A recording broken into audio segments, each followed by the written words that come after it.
Arigato, geek to me radio, da da da da da da. Domo arigato, geek to me radio, da da da da da da.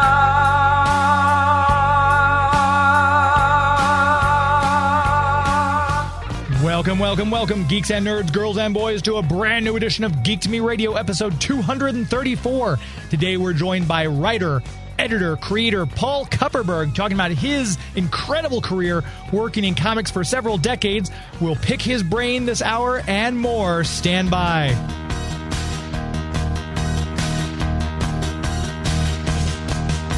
We're talking TV, comics and movies, and video games.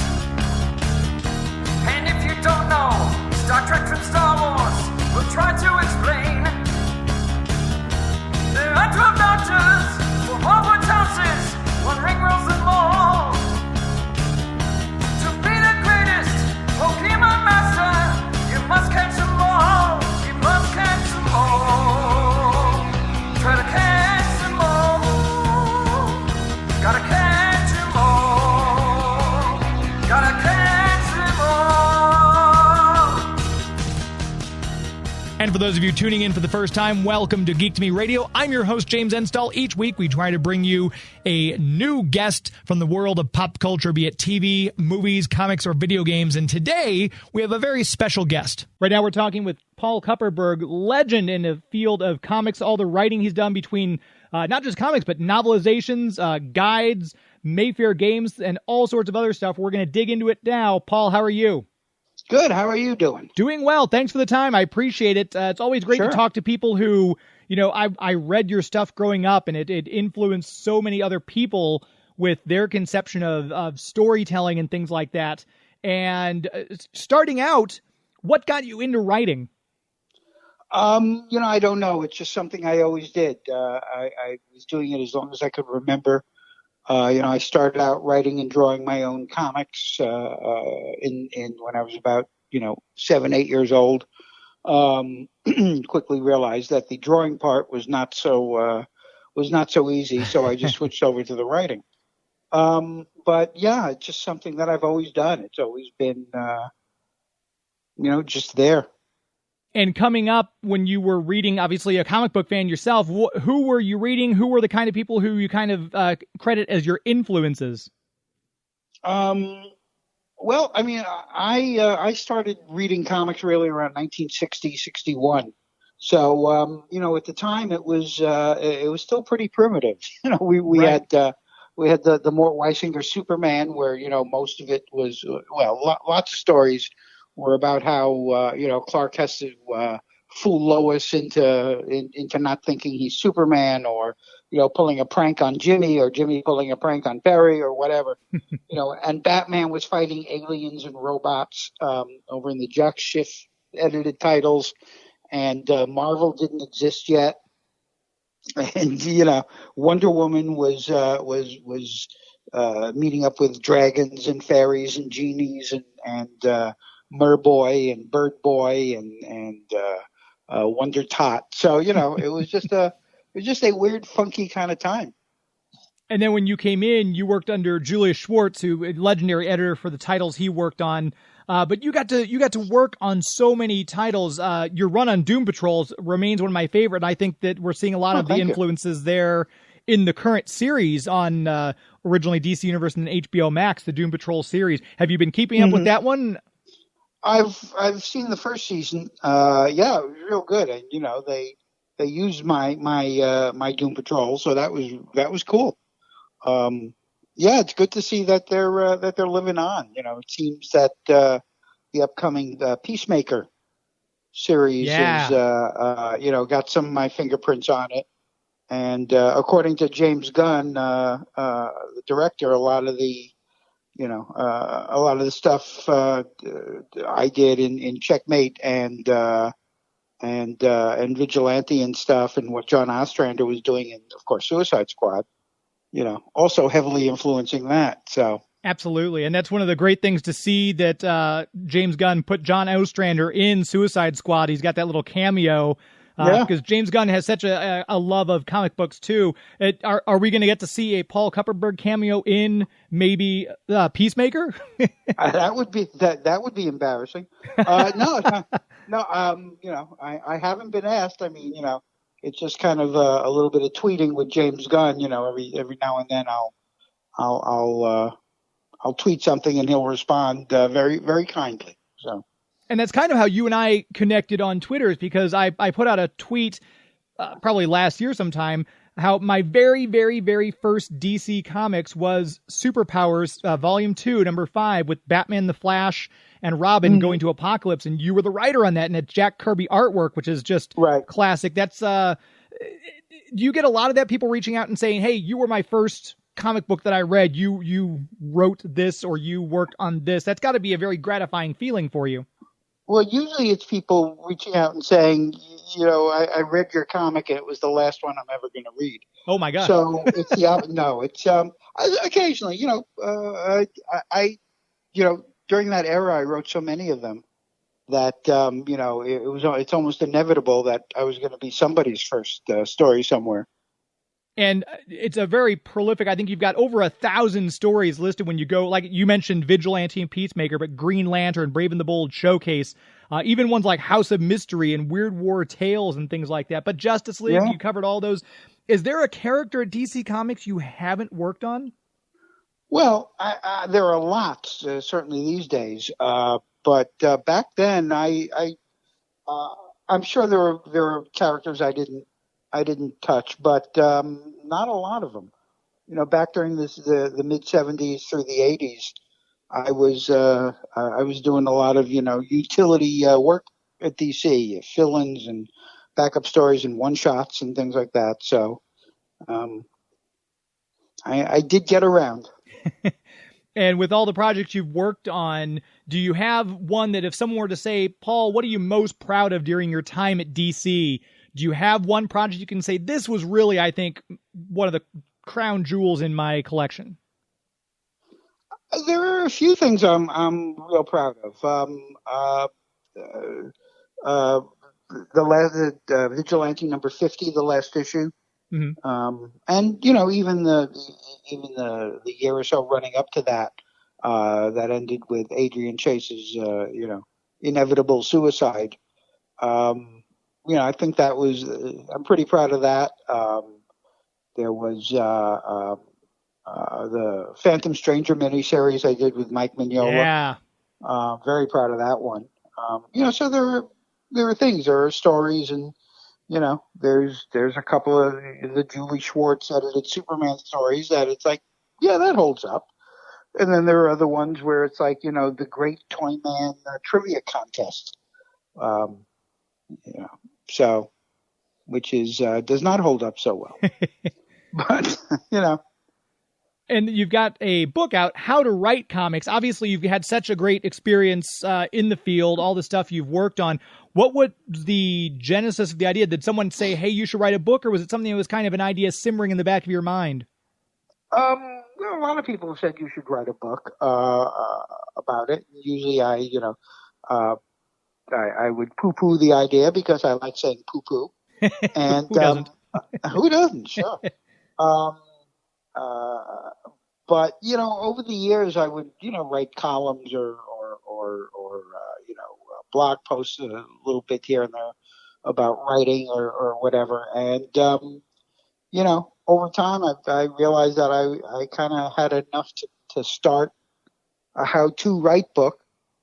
And I had the time and just decided to go for it.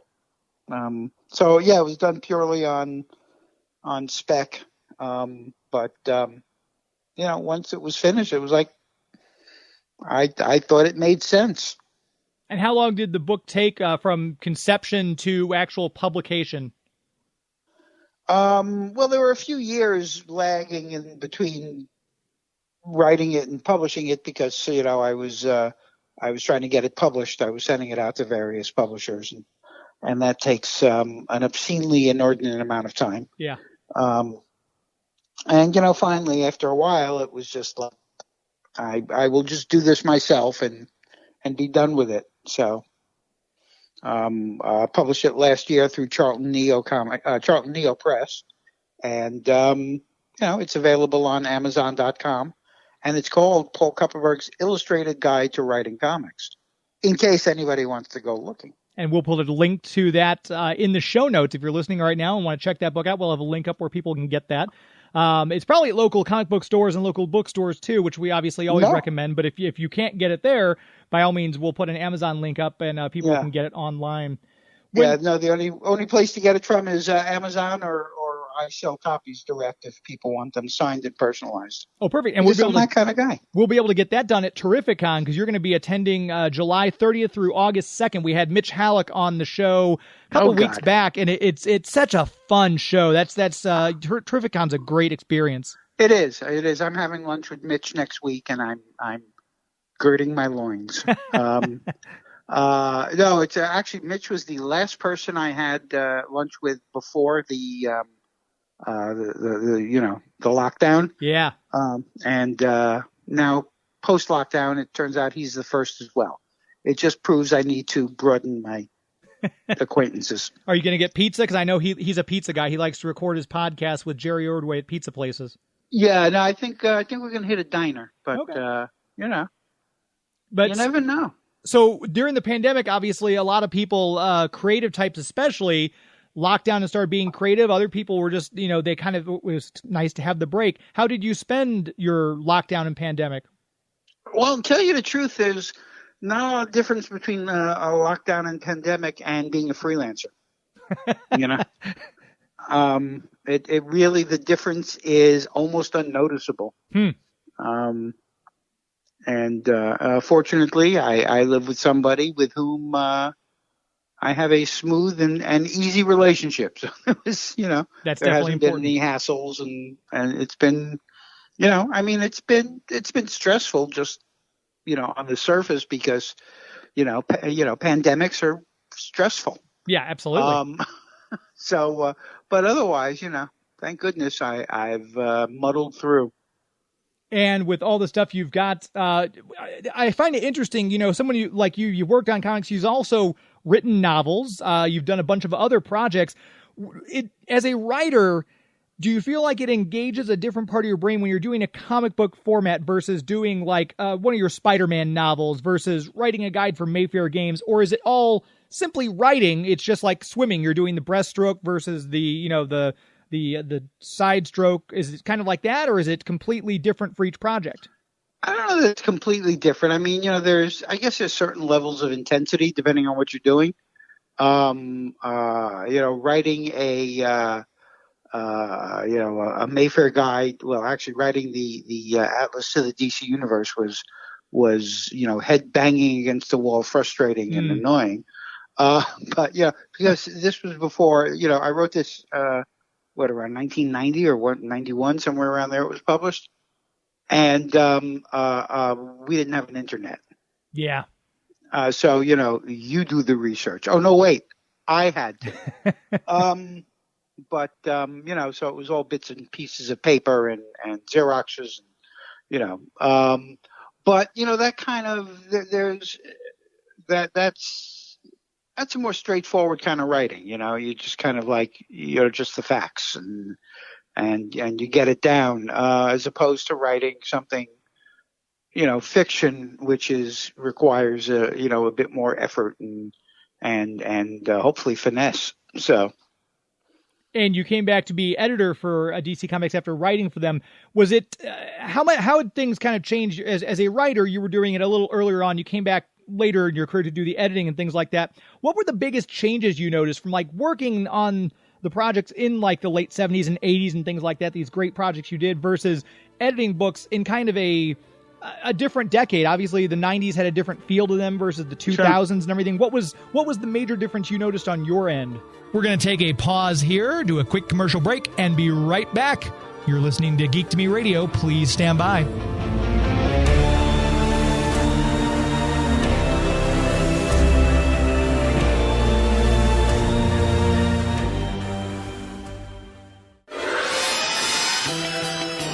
Yo, what up, party animals? It's Greg Sipes, the voice of Beast Boy, and you're listening to Geek to Me Radio. what's up? Welcome back to Geek to Me Radio. We want to make sure we give a shout out to our official movie sponsor, Marcus Theaters. Marcus Theaters and Movie Tavern. You can go to the website, marcustheaters.com, to find the location closest to you, be it a Marcus Theaters or Movie Tavern location. You can also buy your tickets, read movie reviews, all that right from the comfort of your own home or your smart device. Download the Marcus Theaters app. And that way you can buy your tickets right through the app. You can even order your concessions right there, so they'll be ready and waiting for you when you show up to the theater, based on, obviously, your movie time when you pick your tickets out and things like that. A great time to get out and see movies. We almost feel like summer blockbuster season with all these great movies that are coming out. We just saw the previews when we went and saw Cruella. There are previews for Black Widow, for Shang-Chi, No Time to Die. The movies are coming back, and there's no better place to see the movies than a Marcus Theaters or Movie Tavern location. Once again, go to the website, marcustheaters.com, to get your tickets, find the location closest to you, all that and more right from the website, marcustheaters.com, for the best movie-going experience in the galaxy. Before we took that last break, we were chatting with Paul Kupperberg, and we asked him the biggest difference in comics as an editor in the 90s compared to what he did as a writer in other decades. The 90s were just this funky time for comics. It was just, there were big changes were going on. Just in there was the Marvel bankruptcy early on, and just sales in general were hitting the toilet. There was the letdown after the whole, death of Superman and variant cover boom. So there was this, things were not looking well. And I think there was just, comics seemed to be trying too hard to find the next thing. And, you can't force the next thing, but they were trying. And there were a lot of things were tried and discarded, often quickly because, it was like there was no immediate gratification. It didn't have the same, the same ease as it felt from the more innocent days. And comics were just getting kind of nasty and ugly too, just the stories. I played my part in that in the 80s. I was an early adapter of Grim and Gritty. I was doing that in Vigilante and Checkmate and Peacemaker. But it just seemed to go everywhere. And that's fuck it. It's been downhill ever since Crisis. Let's face it. Come on. But there's some of those 90s, and again, I think it's everybody has their own experience with what was going on in their lives when certain comic books came out. And I remember, obviously, the 90s seemed like it was a huge shift in change. We had 4 new Supermen. Diana was no longer Wonder Woman. Artemis was. We had a brand new Green Lantern and Kyle Rayner. John Paul became Batman. It was all shtick. It went from being stories to being gimmicks and shtick. Everybody was somebody different. It seemed like it hit all at once too. That was the weirdest thing. It hit all at once. Well, if it worked once, everybody jumps on it and hopes it'll work again. I mean, I did a Death of Wonder Woman, Yeah. Because everybody was dying. It was the thing to do. So, it was just all becoming one big circle jerk and just not as much fun. And besides that, there was just the people in charge were sometimes like, good creators, not good administrators. When we did the Death of Wonder Woman, there was the cover was this mock newspaper front page with Wonder Woman dies, Princess Diana dead or something like that. Mm-hmm. And guess what other Princess Diana died? I forget if it was a week before or a week after that cover hit. And one of the people in charge said to me, "How could you let that happen?" Eesh. Now, it's hard to have this, a lot of faith in leadership like that. Absolutely. Yeah, that's it's one of those things that, again, comic book world, you don't think of it, but at the time, those two events coinciding, yeah, it could. I'm sure that probably raised my eyebrows, but it's one of those things. I don't know if comics, for every person who came before us, the comics were like that's when they were good. Like, I'm looking back now thinking comic books in the 80s were great, and other people a little younger than me say, no, the 90s were the time when it was really good. Absolutely. So Look, I always say the golden age of comics is whatever you read when you were 11. Yeah. It's when you're a kid and you just are absorbing the material. So, Yeah. Do you keep up with comics currently as they are, or is it something that, like, are you reading the current DC books or anything from Marvel or anything? No. And is that just a conscious decision, or is it kind of like you don't have time for it, really? Frankly, when I had to start paying for that crap, I decided, I'll do without, thanks. Sure, that makes sense. I can't blame you there. Yeah. But it is nice to always come back and revisit, especially, like I said, when you're doing a convention like Terrificon, because people are very appreciative of your work. And a lot of these comics we're seeing now, you laid the groundwork for those in some instances. As we talked about, even with some of the movies, we had Vigilante in season 6 of Green Arrow, I think, on the CW. Right. But that's when you see your characters pop up. Are you watching all these shows and kind of critiquing it, or are you able to just kind of let go and enjoy the show or the movie? Well, it's hard to enjoy the CW shows, so I don't watch them. None of them have grabbed you at all? Flash the first couple of seasons, but after that, it just turned stupid. It's like every new story arc is, Barry has just screwed something up horribly, but he's got a plan to fix it, and they all go, "No, Barry, you just screwed it up horribly. We can't let you do that." And he turns his big brown eyes on them and goes, "Trust me, guys." And they go, "Oh, all right." And then he goes off and does some and ruins, and breaks something else. Right. And the dialogue is just like, I look, the audience is 13-year-old girls. Yeah. Yeah. And I ain't. So. Yeah, no, that makes sense. Yeah. And what about the more adult stuff? Like we mentioned Doom Patrol. You said you dug the first couple of the seasons, but or the first couple episodes of the first season. Some of the more adult stuff on HBO Max and the animated stuff is always, because that's one of the things I've found when I've discussed the genre with other DC Comics fans, is the animated stuff is far above, as far as script, as far as obviously everything else, above the live action things, which is kind of a hard pill to swallow. But animation tends to lends itself to the comic book medium too. Well, I was just going to say, when you start putting, when you start making these people real and putting them on screen, the kind of ridiculousness of it starts to become very prominent. The padded costumes and the stilted dialogue and the kind of that preening that superheroes tend to do. And by the way, if one more superhero lands from flying and hits the ground hard and then goes down to his knee and then slowly rises, somebody's getting slapped. That's it. But so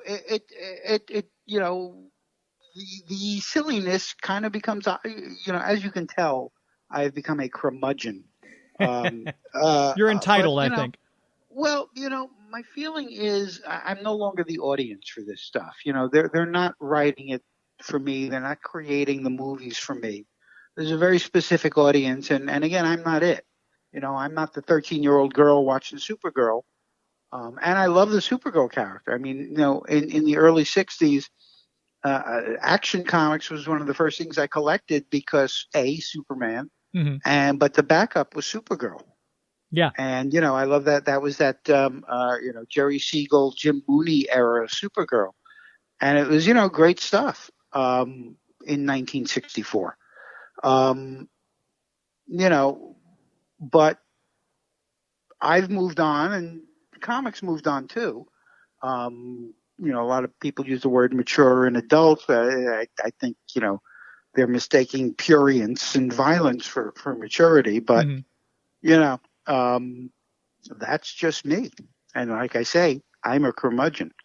I've tend to, I've just taken a step back from the stuff and just kind of, when I look at it now, it's like, yeah, see there, that doesn't work. That's, whatever. And I will say Supergirl, I loved your Supergirl series too in the 80s, and it was obviously quite updated from the 60s stuff that happened in Action Comics, and it was post-crisis. But it was still recognizable as the same character. Yes. Yeah, and it was a great run. It was fun. You had you threw Superman in there towards the end, and it was it very much I have a great love of all things 80s because that's when I grew up. But that Supergirl series, I've got that entire run still in my collection. It's one of my favorites, and I think you did a great job bringing her into a more modern era, the 80s era. But like you said, it was still recognizable. So was that a line you consciously wanted to walk to make her the same, but update everything? No, that's just what you did. Hmm. Back pre-crisis, there was no question of I'm going to reinvent this character for my run. It was like, no, you're going to do this character, but in your stories. It wasn't. It was an editor's medium back then. Hmm. It was when you worked for the Julie Schwartz office, you did Julie Schwartz stories. Right. That was it. And, hey, fine by me. I grew up on his, Superman in the 70s, and I loved it, And besides that, he was editor of The Flash and Green Lantern and Justice League and Atom and, all Adam Strange, all the best books of the early 60s, which, early to mid 60s, which was my golden age. Yeah. Yeah, with the characters like the ones we've just talked about and everything like that are adapted for the big screen. We see hints of the work going all the way back to the Silver Age in certain aspects of it. When you look at all the different comic books you've written on, we think of certain pairs like George Perez and Marv Wolfman on Teen Titans. There are certain writers and artists who are just synonymous. Who is kind of like the George Perez to your Marv Wolfman? Who was one of the artist who you felt you had the best simpatico relationship with in all the books you've done? And we're going to have to stop again. We have another commercial break we need to take, but stick around. We'll have more with Paul Kupperberg here on Geek to Me Radio. Stand by.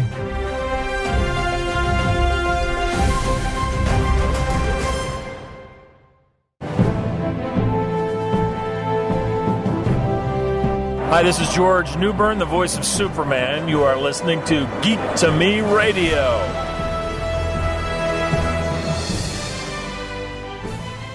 Welcome back to Geek to Me Radio. See, that wasn't too long, was it? Chatting with Paul Kupperberg, and as we're talking about his comics career, I asked him what artist of all the ones he's worked at was one of his favorites on the various projects that he's undertaken. It's hard to pick one. I mean,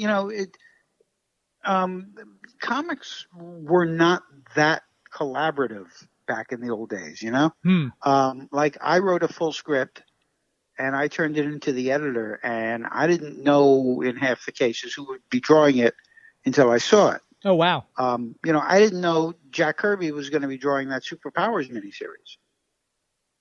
That's interesting. You always think that you're kind of working with somebody, and obviously it differs DC versus Marvel versus the time period too. But that had to have been a very pleasant surprise to find out Jack Kirby will be the one drawing your words. Yeah, no problem. Yeah.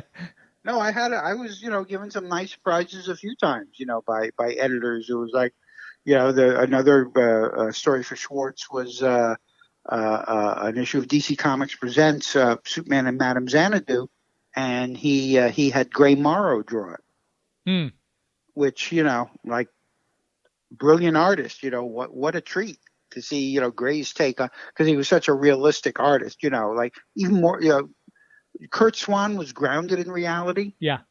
But Gray actually drew reality, So it was really interesting to see his Superman, who actually looked like a guy in a Superman suit. It was cool. Yeah. But, so I've had that. But, I've worked with a lot of people who always kind of, they got it. I was just, made a joke with Alex Saviuk, about something, and when I look back in the 80s, we probably did about 400 or 500 pages of comic books together. Wow. But that was all working off of full scripts. Yeah. Or detailed plots. If I would do a page by page breakdown, it would be panel by panel, page by page, you know. So again, not a collaboration per se, you know. And some of the other projects you've worked on, you were working back in the 80s when video games were really kind of hitting another golden age, if you will. You were the assistant editor of Video Action Magazine. That had to have been, again, a golden age for video games. That must have been a great time to be writing about these and working on things that were basically a new genre. These arcades were popping up all over, and home arcades like the Atari 800 and things like that. Talk a little bit about that period, what that was like. Well, we were the second video magazine on the market. After, what the hell was the big one? I forget what it was called. But it was published, I was living in Chicago at the time, and it was published out of there. And, you know, they also did a monster magazine. I'm blanking on the name of the monster magazine, but, you know, a pretty big one. Pretty well-known one at the time, and you know, he got some extra bucks. It was real low rent. I mean, you know, this was like, you know, not big time publishing. This was we had to go in. We went in once in dark suits with toy plastic machine guns and sat in the lobby until he gave us checks and threatened to go. Yeah, and he had people, investors coming in and stuff. So, you know. And then once you got a check from Irv, you know, cash it. Right. So, but still, it was great. It was a great experience. I got to work on, you know, despite the fact that it was, you know, low rent publishing, it was still nonetheless, you know, we were doing a magazine, a regular magazine. I was writing a shit ton of content for it, you know, front of the book and back of the book, you know, regular features and news features and reviews and things like that. We got to see a lot of porn because back in 1980, like 95% of the video market was porn, you know, because porn's always an early adapter. Yeah. You know, so we'd get these things for a review. And we didn't really review porn because, you know, we were trying to be although most of our advertising at first was, you know. But yeah, it was fun. It was fun. I got to do some stuff. I did some, you know, little bit of actual investigative reporting on video piracy. And then I did a hard-hitting piece on television antennas and rabbit ears. So, you know, I covered the bases. Getting all the good stuff out there. That's great. That's right. And as an editor versus a writer, obviously your job is to make someone else's work the best it can be. But at the same time, as a writer, you obviously, there's egos involved. As coming from the writing and then going into editing, did you ever have any bad experiences with other writers when you tried to edit them, or did you pretty much have a good relationship with everyone you worked with? Yeah, for the most part. I mean, as far as that went, I don't recall any problems with anybody. You know, I didn't have any problem putting aside the writer's ego to do the editor's job. Right. You know, it was like, all right, that's what I'm being paid for. You know, I'm not here to make the artist's work better. I'm here to facilitate the artist doing their best. Yeah, that's a good way to put it. You know, if I had to change something, well, you know, it's not a unilateral decision. You discuss it. And if the writer was, you know, vehemently protesting the change, then it's like, all right, you know, it's one change in one issue of an ongoing title. You know, yeah. It's so. You know, I enjoyed the work. In fact, I would describe it as, you know, being the fun part of writing. You know, coming up with the ideas and helping shape the idea. You know, if a guy's run into a roadblock in a story, helping work around that. You know, but I don't actually have to sit there and write this stuff myself. Right. And we're always asked writers, whoever they are, no matter what they do, writer's block is something that everyone's has run into. What do you do when you have writer's block? What gets you over it? Do you have a routine or something you do or something that helps you knock it out? I don't believe in writer's block. Okay. I just think it's like you have a bad day, and then you let that fester and turn into 2 bad days and 3 bad days and 4 bad days.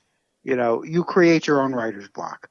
So if I'm having a bad day, I just stop or I do something else, and I get back to it the next day and I'm fine. And as an editor, as a writer, was there ever an idea that you had for any of the characters or books that you worked on that didn't get to see the light of day that you still wish had been put out?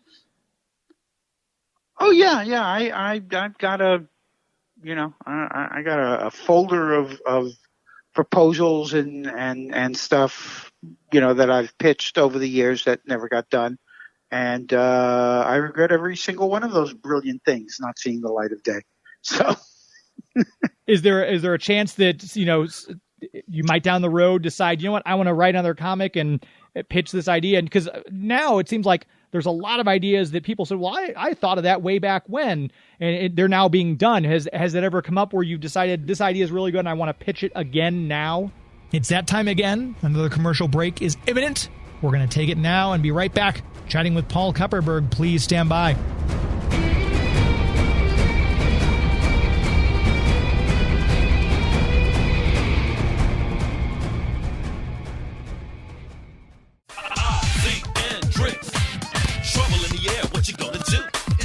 Hi, this is Alan Burnett, producer, writer for Batman the Animated Series and Batman Beyond, and welcome back to Geek to Me Radio.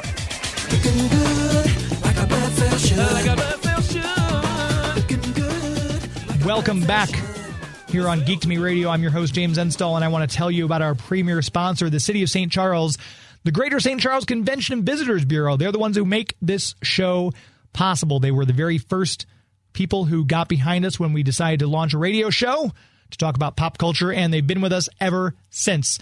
The City of St. Charles is a great place to visit. You may be in the greater St. Louis area, and somehow you may not have been to St. Charles lately. It's right across the bridge. Go on over and check it out. Lots of fun things to see and do. The weather is getting warmer. It's time to get outdoors. It's time to have some fun, and no better place to do it than St. Charles with all the places there are to see and things to do over there. If you're a foodie, let me tell you, there's a lot of restaurants up and down North Main that are incredible, top-notch stuff. The little small business restaurants, these places that should be supported anyway. And if you're a little concerned, a lot of them are still doing curbside pickup. So you can check out the website, discoverstcharles.com, for a list of the businesses right along there. Find a good place. If you're just wanting a fix of ice cream, I'm going to say Kilwin's right there on First Capitol and South Main is a great place. There's fudge, there's candied apples, there's caramel apples, there's different flavors of ice creams. They got sorbet. If you're wanting something a little bit more adult oriented, Tompkins House has some great specialty cocktails. But literally any place you're going to go in, say, hey, we're going to try this place, you're not going to be disappointed because it's got a lot of atmosphere and ambiance and a lot of great places to eat, a lot of great places to shop, and a lot of stuff to see. Check out the website, plan your trip. If you're from outside the greater St. Louis area, please come on out, and you will be just as amazed as we are. That's website, again, discoverstcharles.com for an historically good time. As we took that last break, we chatted with Paul Kupperberg about pitching an older idea. Everything old is new again. So has he thought about pitching one of his older ideas that didn't get taken then and pitched it now? No, because I don't have that much time to waste in my life. No, I mean, look, I am a senior citizen, and everybody who knew me at DC is gone, and the only people who ever call me from DC are the occasional editor on the collected editions to write introductions, because somebody has told them that I'm old and was around and worked on this stuff. So that's it. Like I guarantee you, I couldn't get something published at DC today with a threat.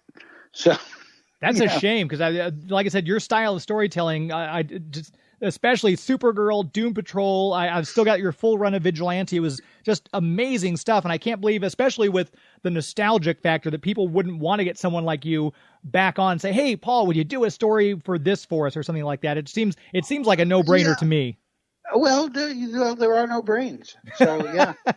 So that explains it. No, I think it's a fact. Look, things move on. Like when I started in the mid-'70s, I was, not intentionally and not realizing at the time, but I was displacing, Bob Haney and Bob Kanigher and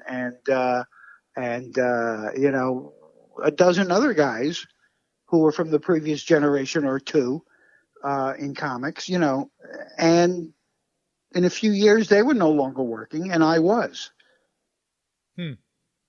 That's the way it works. There's the new is always better. And, comics has turned into so much showbiz that, anybody with gray hair, is like, you're old. Yeah, but old means I've had a lot of experience and gotten good at doing what I do. Exactly. I honestly, a couple of years ago, was talking just at a convention the year before the pandemic. I was talking to a creator for a major publisher for DC, and somebody I knew from when I worked up there years ago, and he's relatively successful and does a lot of stuff, and he says, look, when I have to go up to DC, I dye my hair. I don't want them to see gray, because I don't want them to realize how old I am, because he's in his 50s. So, that's the reality. I don't know most of the people creating comics these days. I don't know these names. I don't know, I don't know the artist. It's and half the art all looks the same anyway. Yeah. So, it's no longer the thing I do. Yeah, no, and you've got so much other, all the other, like you said, you got the book out now about writing comics. I got to ask. I have several books out at the moment. Sure, yeah. Fact. Yeah, Yeah, please go ahead, yeah. Oh, there's the JSA Ragnarok novel that also came out at the end of last year. Justice Society. It was a novel I wrote about 15 years ago that never got published due to a bunch of weird circumstances with publishers going bankrupt and stuff. Mm-hmm. So finally got it published last year. Also available on Amazon.com. And the Justice Society, again, the DC Universe originated the Stargirl miniseries. It's now going to go to the CW. But that was a series I thoroughly enjoyed. I love the JSA. That's one of those timeless, the Alan Scott Green Lantern and the Jay Garrick Flash and everything like that, Wildcat. Yeah. So it must have been nice to have that book finally published if this was something you had started that long ago. Oh, yeah, no, it was great. It was, it was just about time. I love those characters. The Golden Age characters, they were being reintroduced in the early and mid 60s when I was reading comics. Mm-hmm. Julie was bringing them back in Showcase or Brave and Bold, or, the Golden Age Green Lantern would show up in the current Hal Jordan Green Lantern. Yeah. Golden Age Adam would pop up in the Ray Palmer Adam book. And, it was just like, oh my God, all these great, there's two of them, and there's, wow, mine. And, the multiverse was born on my birthday. Oh, really? Yeah. That's a fun thing to say then. In Flash 123, when Flash of Two Worlds. Yeah. When Flash races across the bridge and he gets into Keystone City, and he goes to the newsstand and looks at the newspaper and sees he's in Keystone City and realizes, what's going on. The date on the newspaper is June 14th, 1961. And my birthday is June 14th. That's perfect. That's a nice little demarcation for your birthday, so you can tell everyone, hey, guess what? The multiverse happened. That's right. That's right. Fun fact. So, I saw that. I guess it must have been the mid 60s and reprinted in the Flash Annual. And it just like, boom, I owned it. Yeah. It was there. This is mine. I love this stuff. And on the Flash TV show, when they first brought back Jay Garrick, Yeah. and that episode where the helmet comes skidding out of that warp. Yeah. I was sitting home alone watching that, and I squealed like a little girl. And I had a similar reaction when they did that, almost recreation of the Flash of Two Worlds cover. Yes, that was great. So it was like, that stuff gets me when I see the JSA accurately portrayed in Stargirl. It's like, oh, that's cool. Yeah. And I almost hate to ruin that by watching it. But I've heard good things about the Stargirl one. Yeah, a lot of us who are fans are kind of worried because DC Universe, the streaming service, had a great setup for it. Now that it's going to the CW, there are some of us who are a little worried that the production value might suffer a little bit with some of the CW shows. But then again, Superman and Lois has exceeded my expectations on that show, so you just never know. Yeah. And Yeah. I've got to ask you too about you contributed to the Doctor Who short story collection. For that Yes. sixth Doctor story, have you always been a Whovian? Nope. So is that just something you were approached to write for them, or how did that come about? The editor is a friend of mine, Steve Seville. Is a guy I know, and he was doing the anthology. I said, "Oh, I'll do one." And he said, "Pick a doctor." He never asked me, I guess. People assume because you're a comic fan and been in this business that you're conversant with all this stuff. Right. Nobody knows that I have never seen a Terminator movie. Oh, really? Well, they'll know now. The cat's out of the bag. Nobody knows. I've only ever seen an Alien movie because I was staying at a friend's house, and it was kind of like, all right, I'll watch Alien. And was like underwhelmed, but at least got him off my back. Yeah. I don't like horror movies. I don't watch much science fiction. So like, I've written Star Trek. It's like, well, I grew up watching, I watched the original series. Mm-hmm. But I got a whole ton of friends who are Star Trek authors. Yeah. So if I have to write a Star Trek thing, I write it and then, send it to Bob Greenberg and say, add a little Trek in there, will you? And he'll, throw in a few references and names and boom, it's Star Trek. So what I'm saying is my job is to go into unknown characters that I don't know anything about and just, and find out and write them. With Doctor Who, I grew up in Brooklyn, like I say, in the 60s, and the only exposure I ever had to the stuff was PBS ran the British show, the original stuff from the 60s, and I would watch it, and I don't think I ever got through an episode. My attention would wander, and it was like, well, this is a kid's show. And, at the time I was 13 or 14 or 15, and I was like, but no, this is like a kiddie show. This is puffin stuff, but with, a weird-looking guy. Yeah. So, but, I did a little research, and, nobody ever accused me of not knowing what I was doing, so. And do you just randomly pick the sixth Doctor, or did you kind of look at them and something and say, that guy looks interesting, or was it just a random number pick? No, I was, I had an idea of the different Doctors, and I just like the visual of that one. Yeah. So. Yeah. That's another fascinating thing. I never would have expected something like that, and just having written these characters without being terribly familiar, I guess that's a tribute to you as a writer as well. Well, thank you. Yes, I mean, but again, that's the job. Like people, where do you get your ideas? Well, I have a subscription service in Albuquerque that sends me $12 a month, and I, pay for what I use. No, it's my job. That's what I do. Writers come up with stories.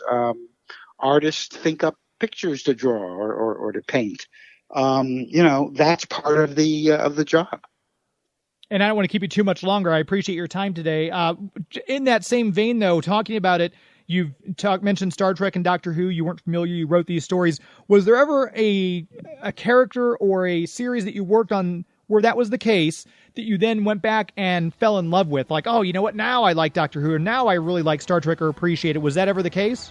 And we're going to take another break. Come right back and finish our chat with Paul Kupperberg. Please stand by.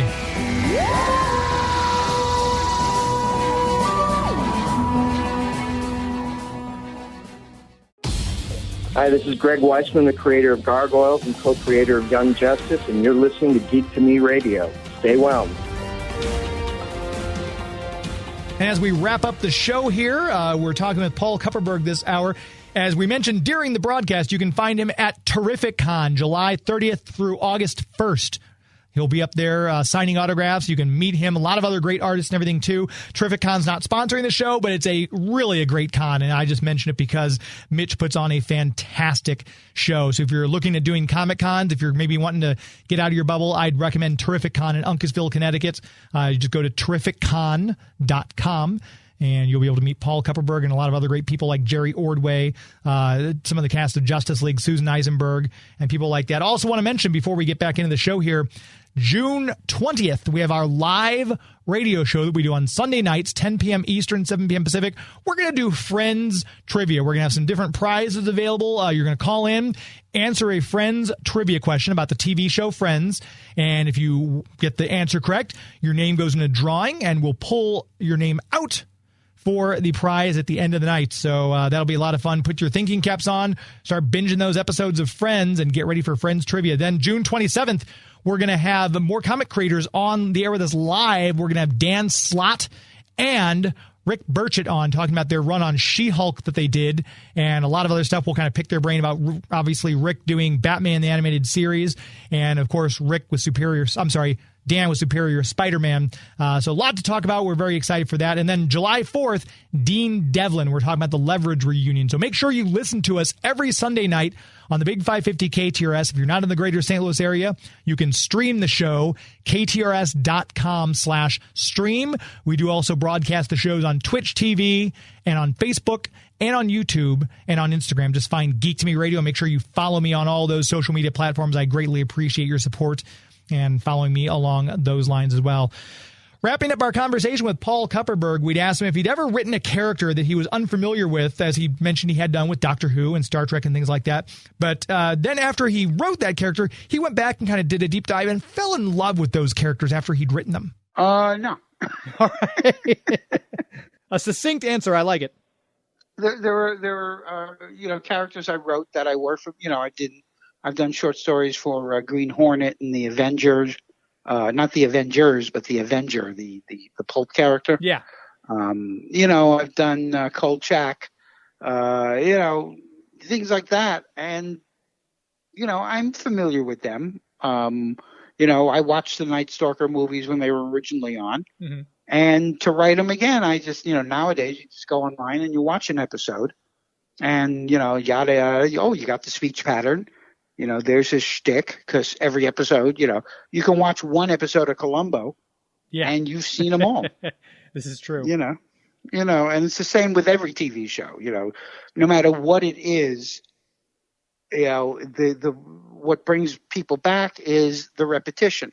It's just you just change. Like Law and Order has lasted, millions of episodes. Yeah, and they're all basically the same kind of thing. But that's what people want. I just had that discussion with someone about the James Bond franchise, because basically the James Bond is he gets an assignment, he goes out, he meets a girl, that girl dies, he gets together with another girl, finds the villain place blows up, and he flies away in a vehicle or sails off in a vehicle. And that's pretty much the same James Bond plot device for the past 30, 40 years. Right. But there is that people keep coming back, obviously. Yeah. That's what people want. They want what they're familiar with. And last question before I let you go, with now the pandemic coming to an end, what are your plans? Are there some things you haven't done, like going to see movies in movie theaters, or you're going to start doing more conventions? What do you have planned for 2021 post-pandemic? I am so friggin' boring. My life will not change very much. All right. I will continue doing what I do. Movie theaters are nice occasionally, but around here it's all become like, you got to book your seats in advance, and you got to, it's like, I want to go and buy a friggin' ticket, you know? Right. Just let me stand in line and buy a ticket. And if it's sold out, I'll see something else. Come on, please. And it's just become a hassle. And with streaming services, it's like, even if they charge $20 to see the movie, well, that's still cheaper than the two of us going to see a movie. Yeah. And I don't need to see it on a big screen. Yeah. Well, I mean, it sounds like you've weathered the pandemic well. Then again, I always say as an introvert, it wasn't terribly hard on me either, because you tell me to stay inside and read a book, I'm happy. That's fine. Yeah, and I'm a curmudgeon, so everybody. I think we should end it right there. That'll be the last thing you say. But this has been a total delight to talk to you. Like I said, I'm a huge fan. I've got so many. I'm going to have to bring a small suitcase for stuff for you to sign when I meet you at Terrificon. Dear God. With all the things. It'll be very exciting. But and you're obviously on Twitter. Where else can people find you if they want to keep up with you, if they want to buy your book online? Do you have a website and things like that as well? Yes, I do. My website is paulkupperberg.com. And, all my recent books have pages up there that you can kind of scroll through and see what's available. There's, like I say, there's the How to Write Comics. There's the JSA. There's the son of the unpublished comic book scripts of Paul Kupperberg, which publishes a bunch of 1990s, 80s and 90s unpublished Green Lantern stories and other things that the scripts thereof. And there's one that just came out the other day. It just became available on Amazon. It's called Emma's Landing, and it's a young adult novel about a young woman who's transplanted from her native New York to the Everglades of Florida, and fantasy and time travel ensues. Perfect. And again, if you're listening to this right now, I can't recommend going to Terrificon highly enough. Paul will probably have copies of all these books there. You can get them signed and meet the man himself. Paul Kupperberg, thank you so much for your time today. It's been an amazing speaking with you. Thanks. I had a lot of fun. That's going to do it. Another show in the books. My thanks to Paul Kupperberg for being a guest on the show. Thanks to our sponsors, the Greater St. Charles Convention and Visitors Bureau. Discover stcharles.com. And, of course, our official movie sponsor, Marcus Theaters, marcustheaters.com. Thanks, as always, to Joey V for making this show sound as good as it does, and for all his help with social media and videos and everything he's been doing behind the scenes. Make sure you check out the website, geektomeradio.com. And if you like what we do, let Joey know, because he works very hard to make this as good of a show as it can possibly be. Until next week, my friends. It's not in the way you watch iZombie. It's not in the way you watch The Flash. It's not in the way you love Scotty Young Art. It's not in the way you play Mario Kart. It's not in the way you look when you make Game of Thrones references. That's a show. This is Geek to Me Radio. That's our show. This is Geek to Me Radio. Thank you, Daily Planet. Good night. Hey kids, are your parents about to buy you a shiny new toy from Amazon? Hi, I'm Chucky. Wanna play?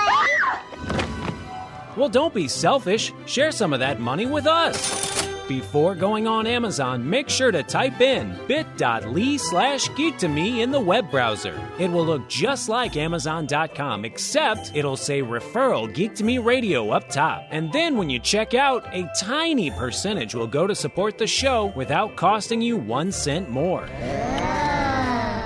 So before your parents get you that gizmo, gadget, or widget, make sure they type in bit.ly/geek2me in the web browser. Bit.ly/geek2me. Bit.ly/geek2me.